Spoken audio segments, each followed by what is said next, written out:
Howdy, Ags. Welcome to Aggie Growth Hacks, the podcast sponsored by the McFerrin Center for Entrepreneurship at Texas A&M, where we help entrepreneurs improve their business, connect with other Ags, and support one another. I'm your host, Greg Martin, Fighting Texas Aggie class of 2001. And I'm your co-host, Chris Hunter, Fighting Texas Aggie class of 1998. Whoop! Well, we got a little story for you, Ags. Samuel Smith is the managing partner of Texas Media Foundry. Sam was born and raised in Northern England and came to Aggieland after spending a couple of years as a professional drummer. He's been integrated into the entrepreneurial ecosystem of Aggieland ever since, and he boils his success down to one thing: mindset. So pass it back and listen up to Samuel as he shares some really good bull.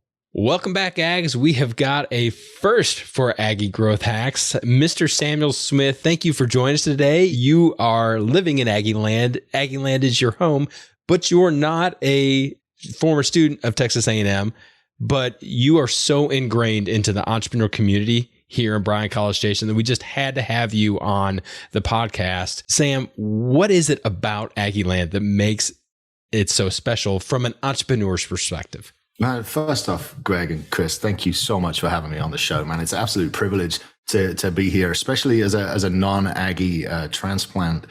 Man, and it shocks me. I've been here 22 years now.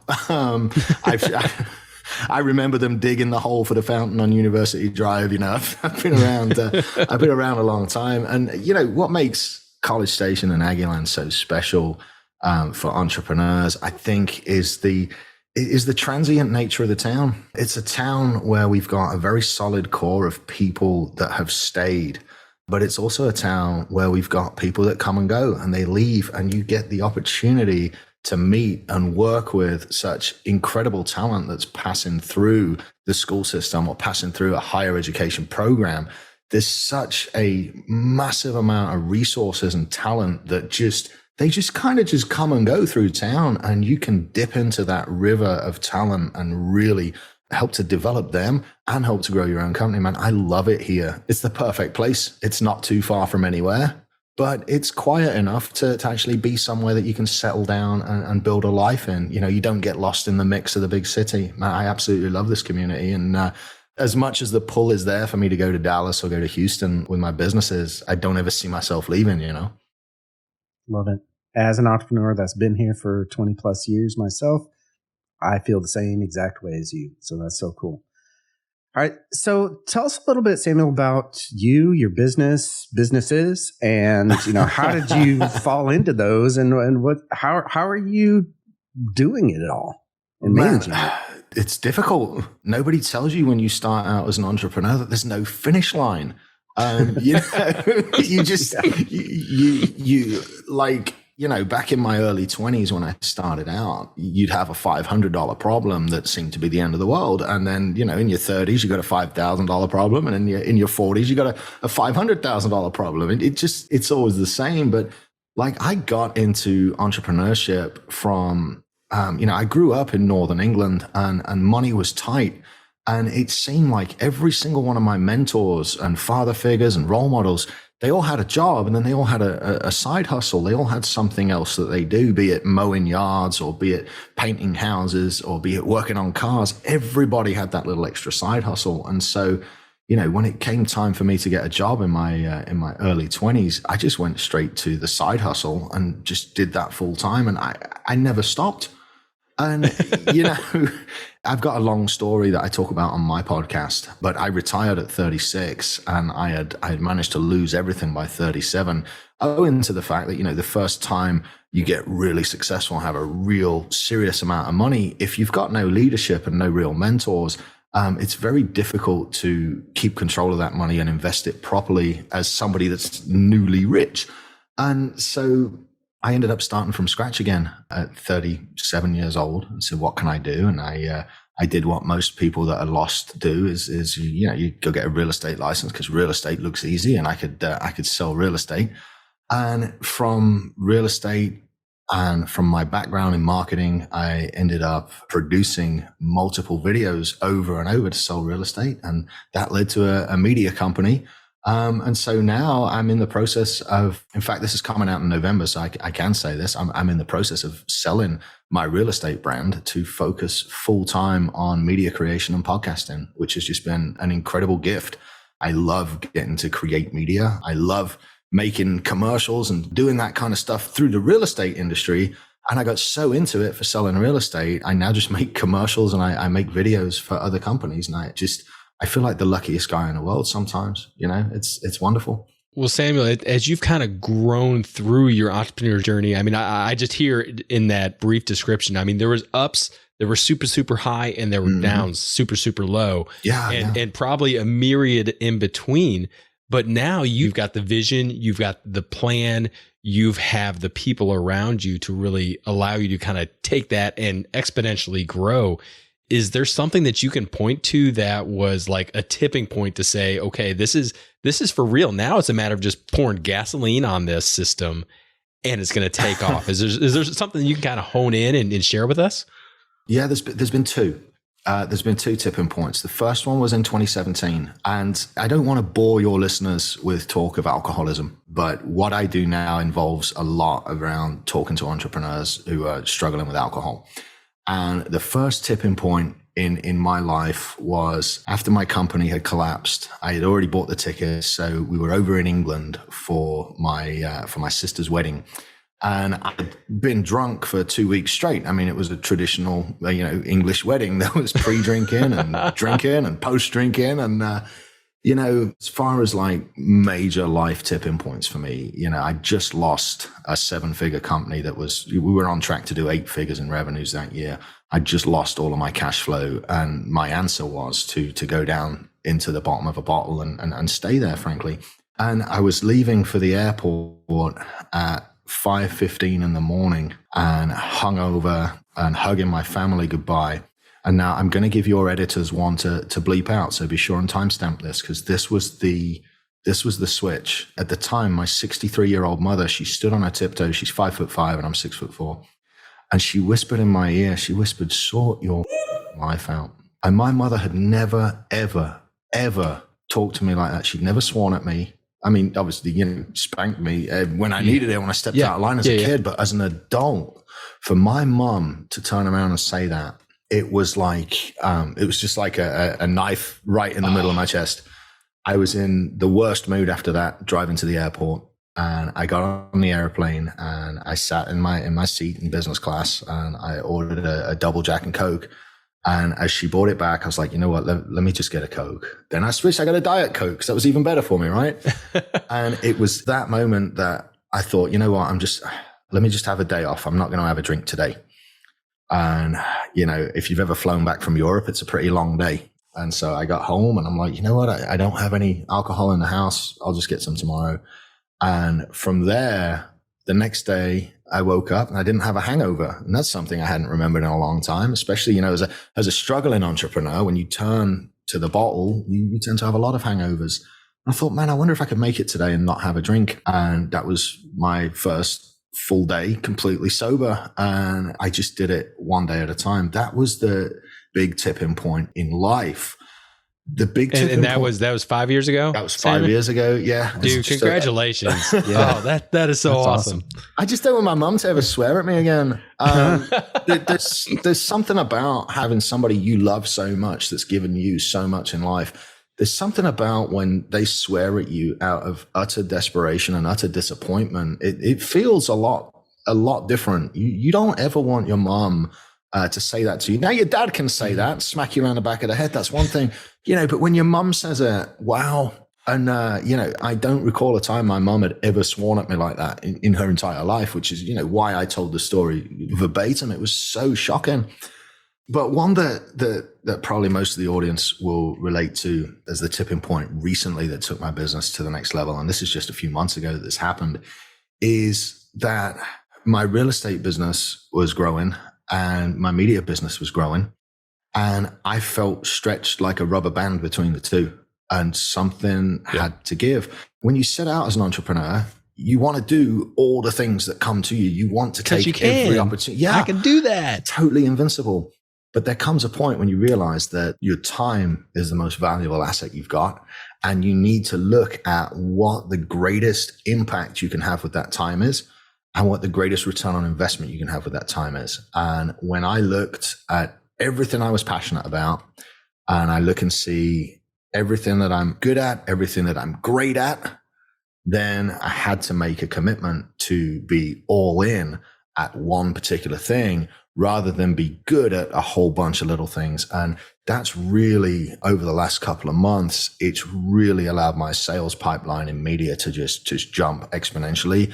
And the fact that I've focused on that and focused on the value that we offer and the value we bring to companies, it's allowed me to, like, we've significantly raised our prices over the last few months as we start to understand the values and the impact that we can have. And it's not about money.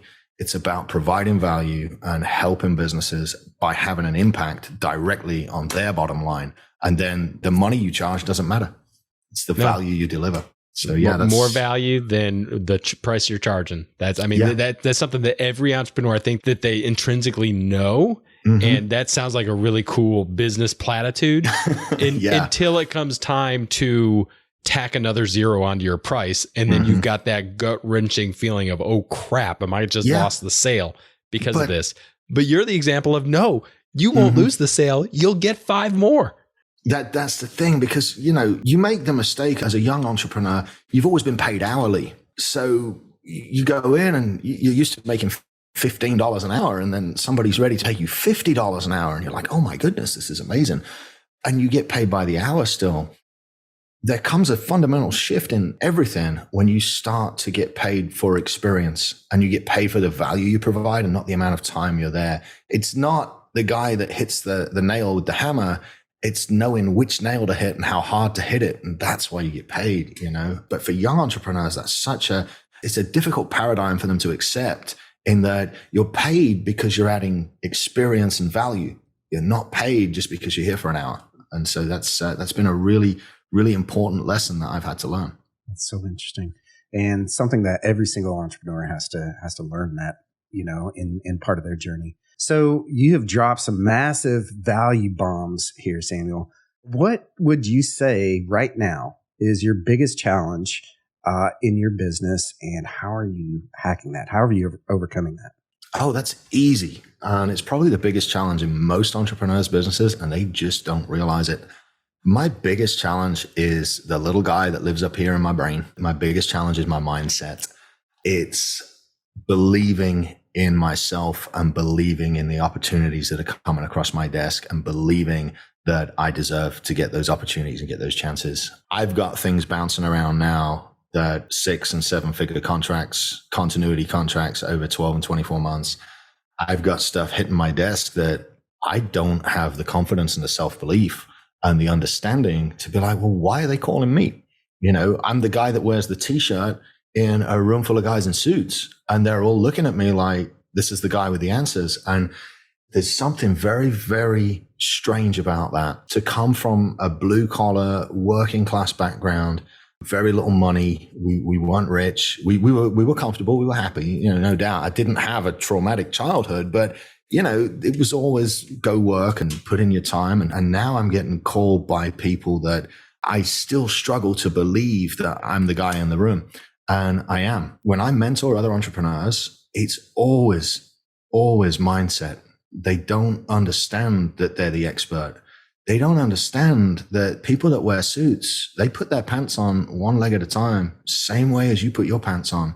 And that if they've called you into a boardroom to have a discussion about your specific skill set, that's because guys in suits don't mess around. Guys in suits understand that if you need the answer to a question, it's quicker to go hire the expert, bring them into the room, have them provide the answer, and move your company forward. And my biggest challenge is understanding that I am the expert in the room and they're calling me for that reason. I still get, even at almost 42 years old and 25 years now in business, I still get immense amounts of imposter syndrome. And the way I'm overcoming that is working with a coach.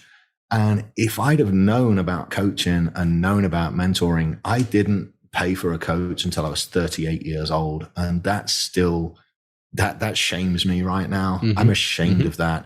I thought that I had all the answers. I thought that I could find everything myself. I thought I could carry the world on my shoulders. And now what I do is when I have a problem, I hire the best expert that I can afford to fix that problem for me. And mindset coaching and mentoring has been absolutely huge in removing those obstacles from my business, going, you know what? I can't go after this job. That's a national account. That's a $300,000 contract. That's way too much. We'll never be able to deliver it. Instead of thinking like that, I go, okay, I've got a $300,000 contract on the table.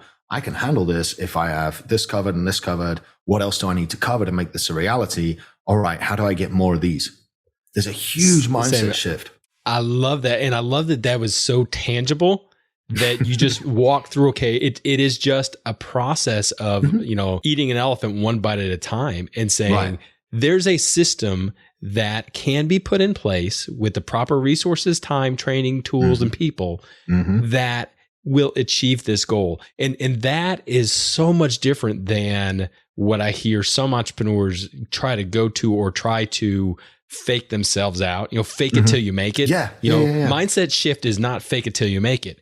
It's about having a plan, realizing that there are challenges, and then realizing, you know what? You're an entrepreneur. You're really smart about creating problems, creating something that didn't exist 10 days ago. That's your job. So figure this out, man. That's what it is. And when you put it in those terms, I think entrepreneurs just have the collective breath of relief of, well, no kidding. I can do that.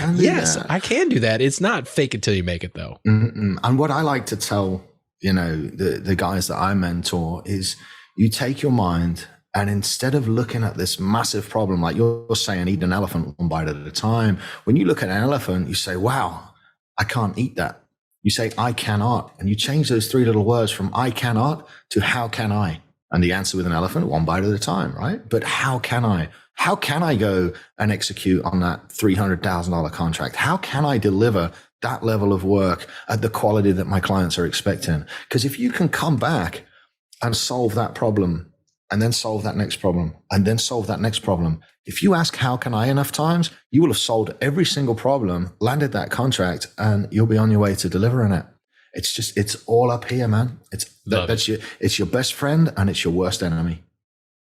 Sammy, what is your BHAG, your big, hairy, audacious goal? Man. Greg, I mean, you've known me a minute. And life is so much better whenever I take the time to give. When I take 10% of my money, like the Bible says, I don't want to go all religious on you. I know we got some religion in here. I know we got some not religion in here. And I would put myself in the spiritual class and not religious class. But dang, when I take 10% of my money and when I give it away, something magic happens. And so my big, hairy, audacious goal is to, number 3, own a bar on a beach. Number 2, be a professional musician again. And number 1, build out a nonprofit that helps to take care of foster kids and kids' educations and helps to train and coach a whole new generation of entrepreneurs in really more important things than they might be picking up in high school. I'd really like to have a self-funding nonprofit that educates a new generation. I think that's my massive goal. And then, retire to the bar on the beach and play my guitar at night, So why not? You're going to be like Sam and Cheers on the beach. I don't drink, but, hey, we got a bar and everybody's welcome. That's it, man. Well, I had a wonderful career as a professional musician. Wonderful. And thanks to Back to the Future and the Johnny B. Good scene there, that made me want to play guitar professionally. And my career was as a drummer because I wasn't good enough to play guitar. And so, my retirement goal is that. Obviously, my shorter term goals are just to impact entrepreneurs through coaching and through helping them with sobriety. I mean, that's my goal. But like, you want my big goal? I want a nonprofit that's self-sustaining, that changes the lives of a bunch of kids. Absolutely love that. That's so freaking awesome. I keep speaking it into reality. It's going to happen eventually. Yeah, absolutely. That's so cool. Yeah. All right. So for our lightning round, we have one rule for the lightning round. You have 30 seconds to answer the question. All right. You ready? Yeah. All right, Samuel, what is your favorite hack? This can be personal or business, whatever. Anything goes here. Don't forget to look after yourself. I work out every day. I drink a bunch of water. I'm in the best shape of my life right now. That has not always been the case. Get a 45-minute workout in, drink plenty of water, look after your diet, save the cheat meals for the weekends. The older you get, the harder it is. Young kids, listen to me right now. Look after yourself, because the more you look after yourself, the better you look, the more confident you are, the better you feel, the more sales you close, the more business you will do. People look up to people that are in shape. Stay in shape. Samuel, what's your favorite bit of advice and how have you applied it? Man, there's so many good ones here.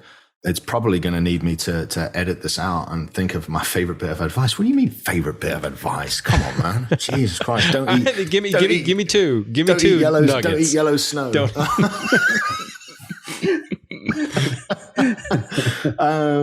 Okay. All right. So let's back up to that. My favorite piece of advice, guys, is forget your excuses. And obviously I edited that first word there. We use a slightly more harsh word than forget, but everything you want to do, everything you want to achieve is on the other side of something difficult. Everything. And again, that could be staying in shape. It's difficult to get out of bed at 5 o'clock in the morning and go work out. It could be keeping your diet on track.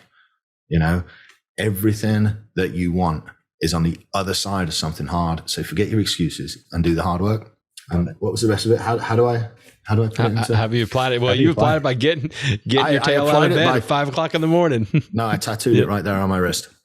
Forget your excuses. It's tattooed right there on my wrist. Every time I don't want to do something, I look down and I roll my eyes and go, you got this stupid tattoo. You can't make an excuse. You have to go do it.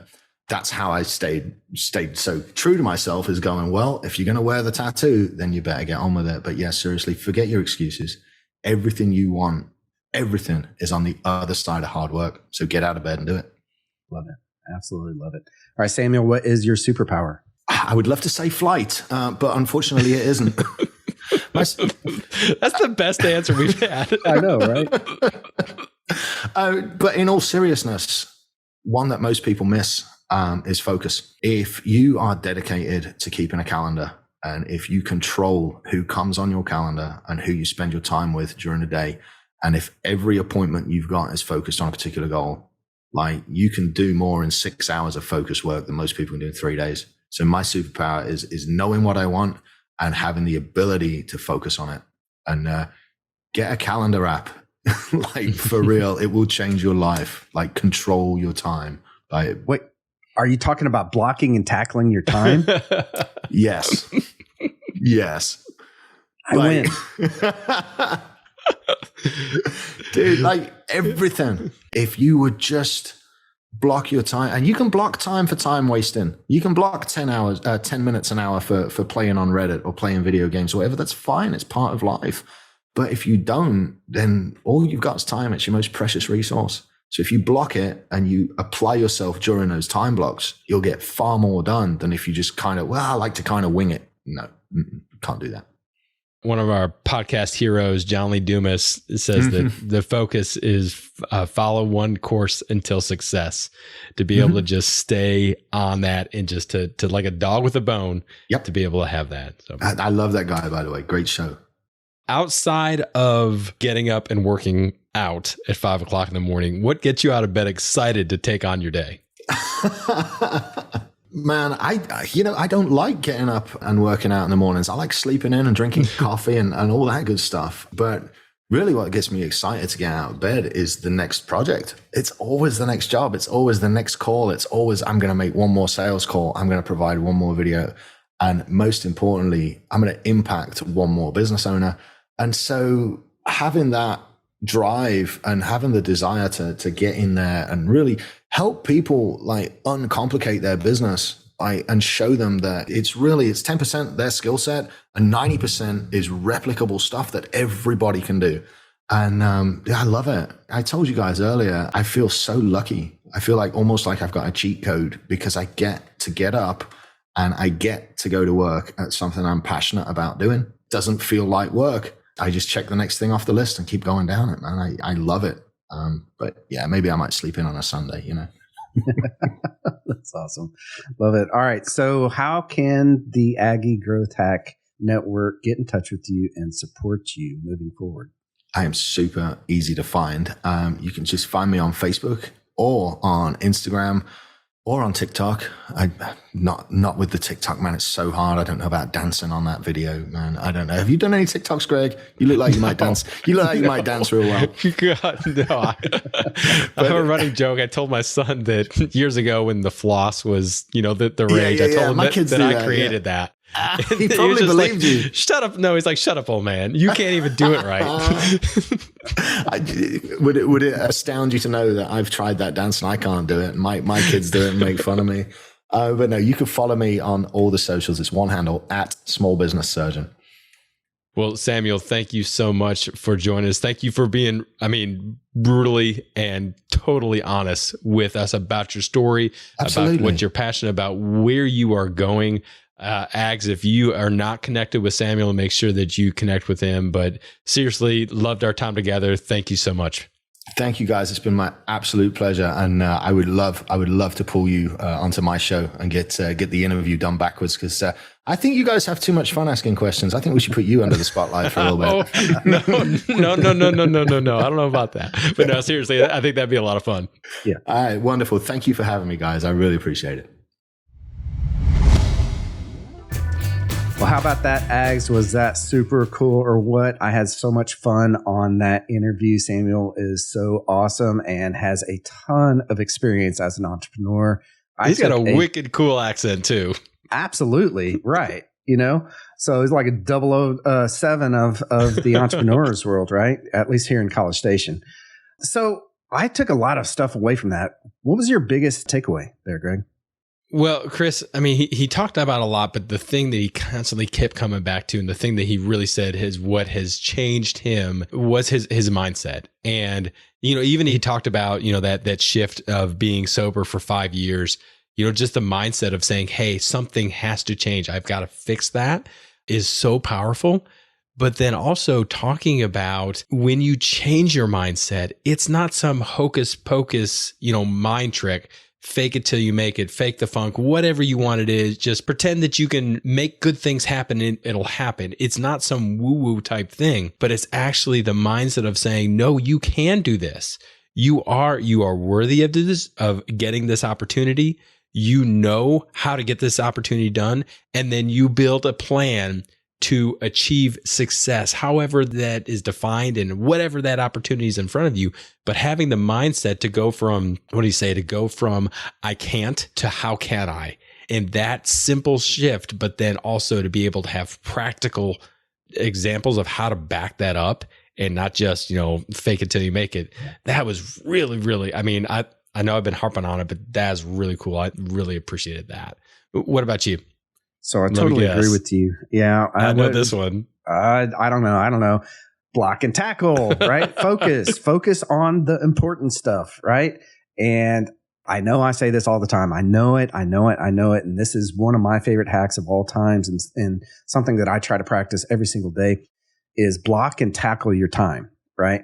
Block out the important stuff on your calendar, get a calendar out, put it on the calendar, because if it doesn't exist on the calendar, it just doesn't exist. Right. And honestly, that's the secret to me getting as much stuff done as I absolutely do, is because I put the important stuff on there. Right. So that's my number one. The other one, by the way, this is my bonus one, was the forget your excuses. Right. And he said that's the nice way of putting that, of course. But, and us as entrepreneurs, we have excuses of why we're not starting this, or why we're not completing that, or why we're not going to this event, or why we're not doing all this stuff. Right. Or like he said, getting out of bed and taking care of yourself, right? So we as entrepreneurs have the tendency to say, you know what, I'll get that tomorrow. I'll do that tomorrow. Or I'll put that off. And what happens is that it just never gets done, right? So I love his mantra, forget your excuses, right? He loved it so much that he's got it tattooed. And if you're listening to this, he was showing us a tattoo of his wrist that said FYE, right? In big, bold letters. So those are my two: block and tackle and forget your excuses. Two amazing ones. And it's all about mindset. Yes, absolutely. Well, Ags, that's going to do it for this episode of Aggie Growth Hacks. We hope that you enjoyed it. We hope that you had as much fun listening to it as we did actually having the conversation with Samuel. If you're not connected with Samuel on any of the social medias, I hope that you do that, and make sure you check out his podcast, Small Business Surgeon, for some really, as you can tell, it's very open and honest conversation about what it's like to be an entrepreneur and how to overcome your mindset, how to be successful.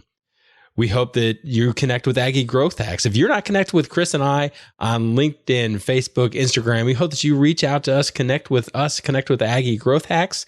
And while you're on the web, make sure you go to aggiegrowthhacks.com, where you can hear not only this episode again, but all of our previous episodes and some of our additional amazing content. We want to give a huge shout out to our sponsor, the McFerrin Center for Entrepreneurship at Texas A&M University. Since 1999, the McFerrin Center for Entrepreneurship has served as the hub of entrepreneurship at Texas A&M. If you're an Aggie entrepreneur or even a wantrepreneur, head on over to their website to find a program that's right for you. Just go to aggiegrowthhacks.com/McFerrin right now. Well, join us next time when we connect with another great Aggie entrepreneur and learn how they hack their growth. Till then, I'm Chris Hunter. And I'm Greg Martin. Thanks and gig 'em. Whoop!